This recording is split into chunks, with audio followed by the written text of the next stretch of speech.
चलो बच्चों, आज के इस डिटेल्ड एक्सप्लेनर सेशन में आपका स्वागत है। I am so glad you are joining us, क्योंकि आज हम प्लांट किंगडम की एक बहुत ही फैसिनेटिंग जर्नी पर चलने वाले हैं। एनिमल्स तो डेंजर देखकर भाग सकते हैं, राइट? लेकिन प्लांट्स, वो अपनी जगह पर टोटली स्टेशनरी होते हैं। हैव यू एवर वंडर्ड कि प्लांट्स बिना 1 इंच मूव किए हार्श एनवायरनमेंट में कैसे सर्वाइव करते हैं? ऑनेस्टली मैम, मैंने इस बारे में उतना सोचा ही नहीं। अगर मैं कड़ी धूप में खड़ी हूं तो ऑब्वियसली मैं शेड में चली जाऊंगी, पर एक प्लांट को तो वहीं खड़े रहना पड़ता है। डेफिनेटली उनके अंदर कुछ तो मैजिक चल रहा होगा। Exactly, and that magic is purely brilliant biological engineering. Let us dive in and unlock this botanical blueprint together. देखो, प्लांट एनाटॉमी का सबसे कोर प्रिंसिपल बहुत ही सिंपल है। Structure dictates function. प्लांट के अंदर का इंटरनल मिल्यू, मतलब उसके अंदर का एनवायरनमेंट, बाहर के एडेप्टेशन के लिए कंप्लीटली ऑप्टिमाइज्ड है। इसका बेसिक स्ट्रक्चर बिल्कुल अपने घर बनाने जैसा होता है। सेल्स मिलकर टिश्यूज बनाते हैं और फिर वो टिश्यूज कॉम्प्लेक्स ऑर्गन्स फॉर्म करते हैं। बेसिकली ऑर्गन्स जैसे रूट्स, स्टेम्स और लीव्स। Spot on. रूट्स जमीन से हाइड्रोलिक ट्रांसपोर्ट हैंडल करती हैं, स्टेमिक मैकेनिकल सपोर्ट देता है और लीव्स का काम है फोटोसिंथेसिस और गैस एक्सचेंज मैनेज करना। हर एक पार्ट का अपना एक यूनिक फिजियोलॉजिकल रोल है। तो इस एक्सप्लेनर में हम इन इंपॉर्टेंट स्टेप्स के थ्रू प्लांट आर्किटेक्चर के राज खोलेंगे। पहले प्लांट आर्किटेक्चर बेसिक्स, फिर द 3 टिश्यू सिस्टम्स, उसके बाद अनपैकिंग रूट एनाटॉमी, फिर understanding stem structures, then the leaf factories और एंड में एक master diagnostic checklist. So let us start with Section 1, Plant Architecture Basics. यहाँ हम समझेंगे कि प्लांट्स को इस कॉम्प्लेक्स स्ट्रक्चर की ज़रूरत क्यों पड़ती है।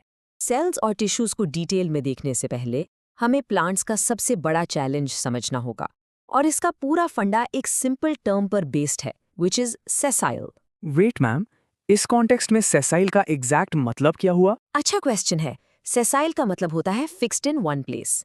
क्योंकि एक प्लांट सेसाइल है, वो एक्सट्रीम ड्राउट्स, फ्लड्स या किसी भी डेंजर से फिजिकली भाग नहीं सकता। इसीलिए एवोल्यूशन ने प्लांट्स को कंपेल किया to develop perfect internal engineering, ताकि वो मैकेनिकल स्ट्रेस और हाइड्रोलिक ट्रांसपोर्ट को अपनी जगह पर खड़े रहकर ही मैनेज कर सकें। इनकी इनएबिलिटी टू मूव ही इनके फ्लॉलेस इंटरनल आर्किटेक्चर का सबसे बड़ा रीजन है। Now moving on to section 2, the 3 tissue systems. ये हमारे बोटानिकल बिल्डिंग ब्लॉक्स हैं। अब हम देखते हैं उन बेसिक बिल्डिंग मटेरियल्स को जो हर प्लांट ऑर्गन फॉर्म करते हैं। प्लांट के अंदर 3 मेन ट्राइपार्टाइट टिश्यू सिस्टम्स होते हैं, एपिडर्मल, ग्राउंड और वैस्कुलर। इसे एक टिपिकल इंडियन हाउसिंग सोसाइटी के एग्जाम्पल से समझो। एपिडर्मल सिस्टम सोसाइटी के चौकीदार या बाउंड्री वॉल की तरह होता है। ये आउटरमोस्ट लेयर है जो अंदर की चीजों को हार्श एनवायरनमेंट से सेफली प्रोटेक्ट करती है। ओह, दैट मेक्स सेंस। तो फिर ये ग्राउंड सिस्टम क्या करता है? ग्राउंड सिस्टम प्लांट की मेन मेटाबॉलिक फैक्ट्री है। ये प्लांट का मैक्सिमम बल्क हिस्सा होता है, जहां स्ट्रक्चरल फिलिंग और फूड प्रोडक्शन दोनों होते हैं। Just think of it as the main residential buildings and internal parks of the society. और फाइनली वैस्कुलर सिस्टम हमारी सोसाइटी की वाटर पाइपलाइंस और हाईवेज की तरह काम करता है। ये बेसिकली जाइलम और फ्लोएम कॉन्ड्यूट्स हैं जो पानी और खाना लॉन्ग डिस्टेंसेस तक प्रॉपर्ली ट्रांसपोर्ट करते हैं। एपिडर्मल चौकीदार के पास एक्चुअली कुछ स्पेशल फीचर्स होते हैं, जैसे वैक्सीक्यूटिकल पानी का लॉस प्रिवेंट करने के लिए, और स्टोमाटा जो कार्बन डाइऑक्साइड अपटेक को रेगुलेट करते हैं। बट स्पेसिफिकली मैं चाहती हूँ आप इन वैस्कुलर कॉन्ड्यूट्स के नेचर को समझें। यहाँ ओपन और क्लोज्ड बंडल्स का मेंशन है। वेट, तो आपका मतलब है कि कुछ vascular conduit secondary growth allow करते हैं और कुछ नहीं? ये कैसे काम करता है? एग्जैक्टली, ये एक बहुत ही इंपॉर्टेंट डायग्नोस्टिक रूल है। अगर वैस्कुलर बंडल ओपन है तो इसका मतलब जाइलम और फ्लोएम के बीच कैम्बियम की एक लेयर प्रेजेंट है। ये कैम्बियम प्लांट को टाइम के साथ थिकर होने में, यानी अपनी गर्थ बढ़ाने में हेल्प करता है, जिससे हम सेकेंडरी ग्रोथ कहते हैं। वहीं क्लोज्ड बंडल्स में कैम्बियम एब्सेंट होता है, तो उनकी थिकनेस फर्दर ग्रो नहीं करती। ये बिल्कुल याद रखना। Let us go underground for Section 3, Unpacking Root Anatomy. चलो अब हम प्रैक्टिकली इन टिश्यूज का अंडरग्राउंड अरेंजमेंट देखते हैं। डाइकॉट रूट और मोनोकॉट रूट के इंटरनल आर्किटेक्चर्स में एक बहुत ही क्लियर डिफरेंस होता है। इनके सेंट्रल सिलेंडर्स को ध्यान से ऑब्जर्व करो। वाओ, स्ट्रक्चरल डिफरेंसेस कितने क्लियर हैं। एक टाइप के रूट के बिल्कुल सेंटर में एक छोटा स्टार जैसा शेप दिख रहा है, पर दूसरे रूट के मिडिल में एक काफी बड़ा एम्प्टी लुकिंग सर्कुलर स्पेस है। Brilliant observation. डाइकॉट रूट में जो स्टार जैसा शेप है वो एक्चुअली 2 से 4 पैचेस ऑफ जाइलम होते हैं, जिसे डायार्क टू टेट्रार्क कंडीशन कहते हैं। और इसके सेंटर का टाइनी स्पेस इसका पिथ है, जो बहुत छोटा होता है।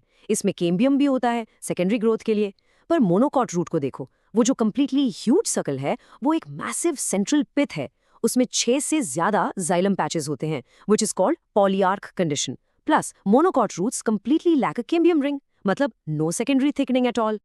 Now let us talk about a VIP structure in the root endodermis, the Casparian strips. ये suberin coated barriers होते हैं। Casparian strips? ये नाम तो किसी highly secure border checkpoint जैसा sound कर रहा है। Perfect way to describe it actually. Casparian strips को ना अपने घर के RO water filter जैसा समझो। ये suberin नाम के एक waxy waterproof material से coated होते हैं। तो जब पानी सॉइल से रूट में फ्रीली एंटर करता है, it hits this physical filter. ये स्ट्रिप पानी को सेल वॉल्स के बीच से स्नीक इन करने से कंप्लीटली रोकती है and it forces the water to flow exclusively into the living cells, जिसे हम सिम्प्लास्टिक पाथवे कहते हैं। ये प्लांट का अपना इनबिल्ट वाटर फिल्ट्रेशन सिस्टम है। ओके, आरओ फिल्टर वाला रूट अंडरग्राउंड मैकेनिज्म तो टोटल सेंस बनाता है, बट मैम रूट्स तो ठीक है। I have a very curious follow up question here. जमीन के ऊपर जो टॉल प्लांट्स और मैसिव ट्रीज होते हैं, वो बिना किसी हड्डियों या स्केलेटन के बिल्कुल अपराइट और सीधे कैसे खड़े रहते हैं? That brings us directly to Section 4, Understanding Stem Structures. They act as the mechanical pillars. तो स्टेम एग्जैक्टली वही मैकेनिकल पिलर है जिसे पूरे फोटोसिंथेटिक कैनपी को विंड और ग्रेविटी के अगेंस्ट रोबस्टली सपोर्ट करना होता है। अगर हम स्टेम क्रॉस सेक्शंस के इंटरनल डिजाइन को देखें तो डाइकॉट स्टेम और मोनोकॉट स्टेम एक दूसरे से ड्रास्टिकली डिफरेंट होते हैं। Can you point out the most striking feature in the dicot stem? Dicot stem में वैस्कुलर बंडल्स कंप्लीटली सेंटर के अराउंड एक परफेक्ट सर्कुलर रिंग में अरेंज्ड हैं। It looks very organised and neat. Absolutely right, ये perfect vascular ring dicot stem का ultimate hallmark है। ये conjoint open bundles ring shape में अरेंज्ड होकर इनक्रेडिबली स्ट्रॉन्ग स्ट्रक्चरल सपोर्ट देते हैं। पर अगर हम मोनोकॉट स्टेम की ऑल्टरनेटिव स्ट्रैटेजी देखें, ये तो सच में टोटली रैंडम लग रहा है। बंडल्स ग्राउंड टिश्यू में इधर उधर हर जगह इफेक्टिवली स्कैटर्ड है, कोई रिंग जैसा शेप नहीं है। सही कहा, क्योंकि मोनोकॉट्स में यूनिफाइड रिंग फॉर्म नहीं होती, वो इन स्कैटर्ड बंडल्स के चारों तरफ एक हार्ड स्क्लेरेनकाइमेटस बंडल शीट बनाते हैं फॉर रिजिडिटी और mechanical support. Main stem contrast को क्विकली समराइज कर देती हूँ। डाइकॉट स्टेम्स जनरली कंजॉइंट और ओपन बंडल्स फीचर करते हैं जो एक ब्यूटीफुल रिंग में सेटल होते हैं along with a starch sheet. वहीं मोनोकॉट स्टेम्स फीचर करते हैं स्कैटर्ड क्लोज्ड बंडल्स। इनमें वाटर कैविटीज कॉमनली प्रेजेंट होती हैं और इनमें फ्लोएम पैरेन्काइमा टोटली एब्सेंट होता है। Got it. So simply put, dicots अपनी स्ट्रेंथ एक यूनिफाइड वैस्कुलर रिंग से लेते हैं, while monocots इन heavily armored dispersed bundles, और उनकी स्पेसिफिक वाटर कैविटीज पर कंप्लीटली डिपेंड करते हैं। अच्छा, स्टेम का मैकेनिकल पिलर स्ट्रॉन्ग है, I understand that now. But ma'am, plant के टॉप हिस्से का क्या फंडा है? लीव्स तो पूरा दिन blistering hot sun naturally face करती हैं। वो अपना वाटर कंप्लीटली लूज किए बिना फोटोसिंथेसिस के लिए मैक्सिमम लाइट को एफिशिएंटली कैसे कैप्चर कर लेती हैं? Excellent question. Section 5, the leaf factories. ये basically functional adaptation का masterclass है। लीव्स फंक्शनली अडेप्ट होने का बहुत ही ब्रिलियंट एग्जाम्पल सेट करते हैं। Let us see how they balance light capture and water retention. एक डॉर्सीवेंट्रल डाइकॉट लीफ का इंटरनल टिश्यू, जिसे हम मेसोफिल कहते हैं, हॉरिजॉन्टली स्प्लिट होता है। टॉप लेयर में स्ट्रिक्टली वर्टिकली अरेंज्ड और टाइटली पैक्ड पैलिसेड सेल्स होते हैं ताकि मैक्सिमम डायरेक्ट सनलाइट कैच की जा सके। और बॉटम लेयर में randomly arranged loose spongy cells होते हैं विद एयर कैविटीज जो एफिशिएंट गैस एक्सचेंज के लिए होते हैं। ओह आई सी, मतलब लीफ के ऊपर वाली टॉप लेयर एक्चुअली एक डायरेक्ट सोलर पैनल जैसा डिजाइन की गई है और बॉटम वाली लेयर प्रॉपर ब्रीदिंग के लिए है। And let me guess, excess evaporation clearly prevent करने के लिए स्टोमाटा ज्यादा करके बॉटम साइड पर ही प्रेजेंट होते हैं। You hit the nail on the head. इसे बोटैनिकल टर्म्स में अबैक्सियल सरफेस कहते हैं। बट मोनोकॉट्स का पैटर्न थोड़ा डिफरेंट है। उनका आइसोबाइलैटरल लीफ नॉर्मली स्ट्रेट और वर्टिकली ग्रो करता है, तो उसके दोनों साइड्स इक्वल सनलाइट फेस करते हैं। इसीलिए उसकी mesophyll internal tissue completely undifferentiated होती है। वहां ना तो कोई स्पेसिफिक पैलिसेड लेयर है और ना ही कोई spongy layer. It is just uniform cells everywhere. और इनमें स्टोमाटा दोनों अपर और लोअर सर्फेसिस पर इक्वली डिस्ट्रीब्यूटेड होते हैं। मोनोकॉट लीव्स का इस ब्लिस्टरिंग हीट से बचने का एक और ब्रिलियंट सीक्रेट वेपन होता है। दे पोजेस स्पेशलाइज्ड लार्ज खाली एपिडर्मल सेल्स जिन्हें बुलिफॉर्म सेल्स कहा जाता है। Wait, bulliform sales?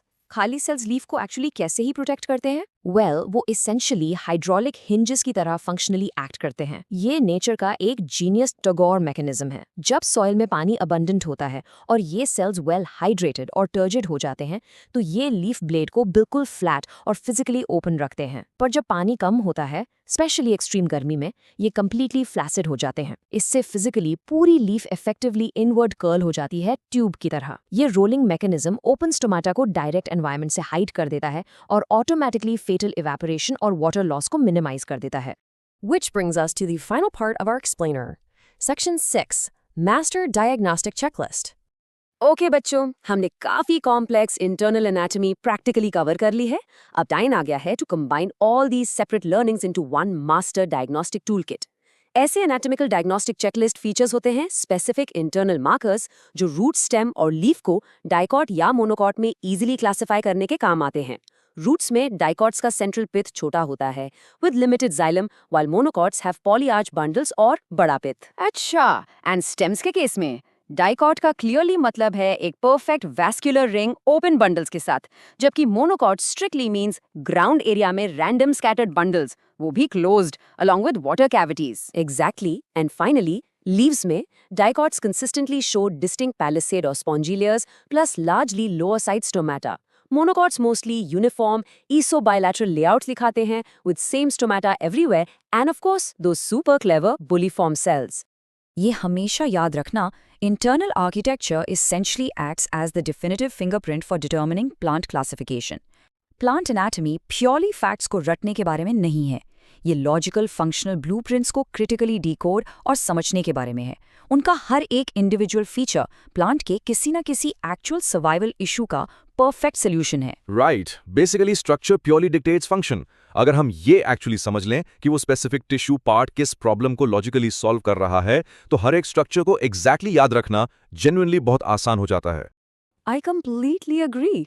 And that leaves us with one highly provocative thought for you guys today. Just naturally imagine कीजिएगा, इन सारे आर्किटेक्चरल डायग्नोस्टिक कीज को ध्यान में रखते हुए अगर आपको कल अचानक से किसी एब्सोल्युटली अननोन प्लांट का प्रॉपर्ली प्रिजर्व्ड फॉसिल अर्थ में मिल जाए, तो क्या आप लिटरली उसके इंटरनल सेल स्टडी करके उसका एक्यूरेट ब्लूप्रिंट डिकोड कर लेंगे? यस, बिल्कुल मैम।